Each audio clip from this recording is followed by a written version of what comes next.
Iisipin kanya at lagi kanyang habul-habulin.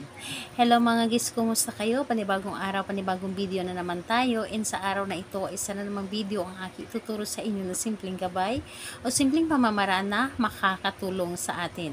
At bago ang lahat, gusto ko lang mag-disclaimer sa mga taong hindi naniniwala at hindi gusto ang mga ganitong video.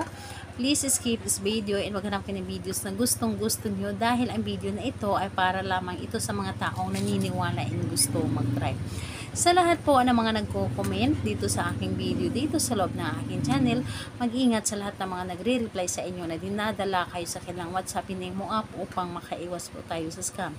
Ngayon po ituturo ko sa inyo paano kayo laging iisipin at laging habulin.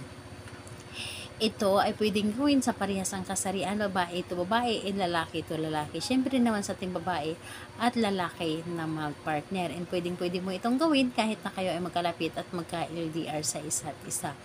And ayun po, paano nga ba tayo iisipin palagi at habul-habulin ng ating mga partner? Napakadali at napakasimple lamang nito. Kapag ito ay inyong ginawa, dapat po ay buo or galing sa inyong puso ang paggawa nito. Dahil lahat naman tayo ay gugustuhin na tayo lamang ang nilalaman ng ating or tayo lamang ang nilalaman ng isip ng ating partner, lalo na kapag tayo ay malayo sa kanya, lalo na kapag tayo ay sobrang siloso at silosa. Siyempre gagawin natin ang lahat para tayo lamang ang nilalaman ng kanyang isip at hindi niya magawa na lukuhin tayo or tayo lang talaga ang mamahalin sa habang buhay. So, ito ay isa din sa aking mga ginagawa sa aking partner. Kaya naman, yung partner ko ay hindi magtagal sa labas. Halimbawa na lamang ay may pupuntahan siya sa labas or may bibilhin lamang, pero yung isip niya ay nasa akin pa rin. Yung tipong kahit alam niya na uuwi din naman siya pagkatapos, pero pagkadating niya doon ay laging naka-update kung ano na yung ginawa niya or ano yung binibili niya or ano yung napuntahan niya doon. So yung tipong hindi ka mawala sa kanyang isip. So, dito po is kailangan mo lamang dito maghanda ng larawan. Sa larawan niya, pwedeng nasa cellphone or tulad po nito. So, kapag ready na yung larawan niya, kailangan mo lamang talaga ihanda ang inyong sarili.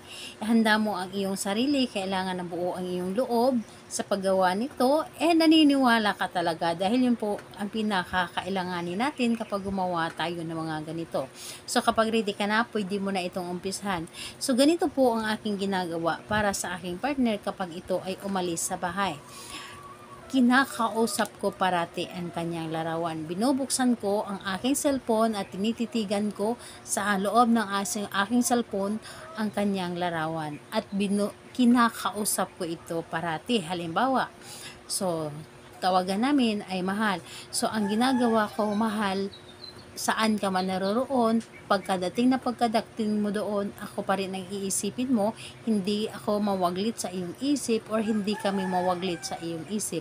So, ayun, kinakausap ko na para bang siya yung kinakausap ko na personal.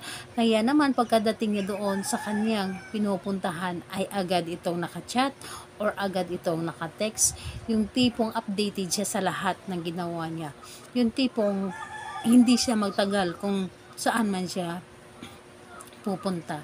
Yung tipong hindi siya magiging masaya kung hindi ako ang kasama or hindi kami ang kasama. So, ganun po ang gagawin po ninyo. Lagi nyo lang kausapin ang kanyang larawan. And dapat na kapag kausap niyo ang kanyang larawan, iniisip niyo na siya yung kausap ninyo ng personal. So, ganyan lamang kasimple pero napaka-efektibo nito. And yung partner ninyo ay laging updated anuman ang kanyang ginagawa.